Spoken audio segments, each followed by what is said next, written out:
வளர்க்குறது ரொம்பவே கஷ்டமாக இருக்குது. குறைஞ்ச தண்ணியிலே மரத்தை வளர்க்குறது 10ல் 1 பங்கு தண்ணி மட்டுமே தண்ணியை பயன்படுத்தி மரத்தை வளர்த்ததுக்காக நான் ஒரு புதிய முறையை உருவாக்கியிருக்கேன். அந்த புதிய முறை என்னன்னு பார்த்தீங்கன்னா, இப்போ நாம் நார்மலாக ஒரு மரத்துக்கு தண்ணி ஊற்றுற அளவை விட என்னுடைய இந்த புதிய முறையில் 10ல் 1 பங்கு தண்ணி மட்டுமே தண்ணி ஊற்றினாலே போதும், மரத்தை நம்மளால காக்க முடியும்.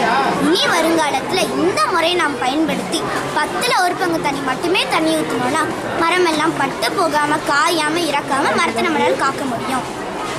இனி வருங்காலத்தில் இந்த முறையை நாம் பயன்படுத்தி மரத்தை நம்ம வளர்த்தினோன்னா மரமெல்லாம் பட்டு போகாமல் காயாமல் இறக்காமல் மரத்தை நம்மளால் காக்க முடியும். நல்ல மழை பெய்கிற காலத்தில் கிணத்துல நிறைய தண்ணி இருக்கும்போது வழக்கம் போல் வாக்கியால் தண்ணி பாய்ச்சி மரத்தை வளர்த்திக்கோங்க. மழையே பெய்யாத காலங்களில் கிணத்துல தண்ணி கம்மியாக இருக்கும்போது சொட்டு நீர் பாசனத்தை தண்ணி பாய்ச்சி மரத்தை வளர்த்திக்கோங்க. சொட்டு நீர் பாசனத்தை தண்ணி பாய்ச்சறதுக்கும் தண்ணி கம்மியாக இருந்துச்சுன்னா என்னுடைய இந்த பைப் முறையையும் சொட்டு நீர் பாசன முறையையும் ஒன்றா ஃபிட் பண்ணி என்னுடைய இந்த பைப் முறையை பயன்படுத்திக்கோங்க. நான் இதனால தான் நான் குறைஞ்ச தண்ணியிலே மரத்தை வளர்த்துறதுக்காக நான் இந்த முறை கண்டுபிடிச்சிருக்கேன்.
நடைமுறை பாசனம் ஆற்றுல தண்ணி இருந்தது, வாய்க்கால் இருந்தது.